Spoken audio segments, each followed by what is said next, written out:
Merci, Monsieur le ministre. Je voudrais d'abord présenter mes condoléances aux familles qui ont perdu un de leurs dans cette épidémie de Covid-19.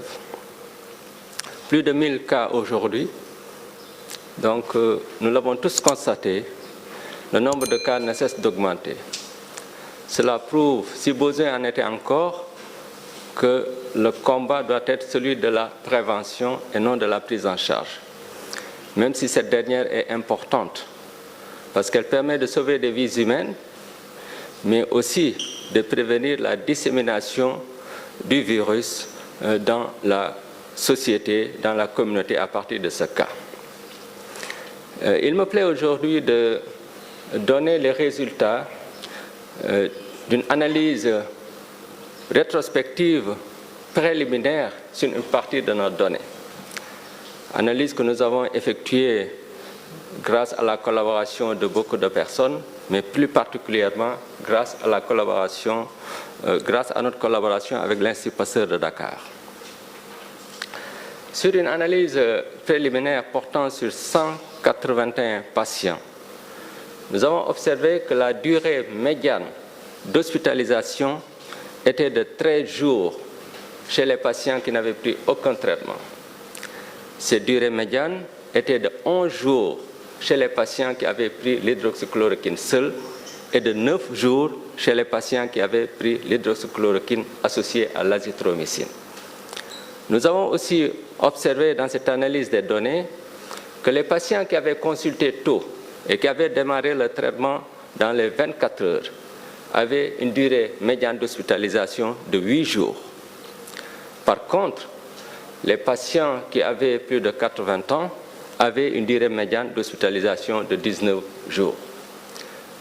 Un autre résultat intéressant, c'est que tous les patients qui ont bénéficié du traitement à base d'hydroxychloroquine et qui ont consulté précocement, aucune complication n'a été notée, encore moins un cas de décès. Concernant les événements indésirables ou les effets secondaires, l'analyse a porté sur 362 patients. Et dans cette analyse, nous avons observé 12 cas d'effets secondaires. Et parmi ces 12 cas d'effets secondaires, le traitement a été poursuivi, malgré tout, chez 4 patients, parce que les effets secondaires n'étaient pas gênants. Le traitement a été arrêté chez les autres. Mais tous ces effets secondaires étaient modérés. Il n'y avait aucun effet secondaire grave. Tous les signes ont régressé à la fin du traitement ou à l'arrêt du traitement sans nécessité d'un traitement supplémentaire. C'est donc dire que, vu de ces résultats préliminaires, nous allons continuer notre prise en charge avec l'hydroxychloroquine et mieux avec l'hydroxychloroquine azithromycine.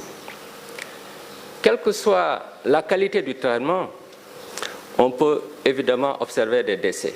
Mais quand on y regarde de très près, les décès ne sont pas tous survenus à l'hôpital.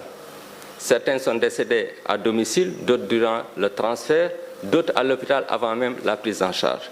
Et ceux qui ont été admis en réanimation étaient dans une situation grave.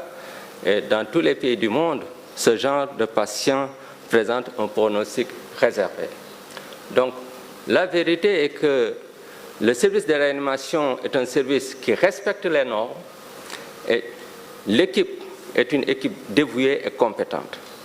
C'est nous que vous voyez, mais nous ne sommes pas les seuls à prendre en charge les malades. Il faut donc que je rende hommage au professeur Omar Khan et à son équipe de réanimateurs. Ils abattent un travail énorme. C'est vrai, on ne peut pas continuer dans cette lancée avec l'augmentation des cas sans avoir de cas graves. Rien qu'aujourd'hui, on m'a signalé 2 nouveaux cas graves. Mais cas grave ne veut pas dire toujours condamnation à mort.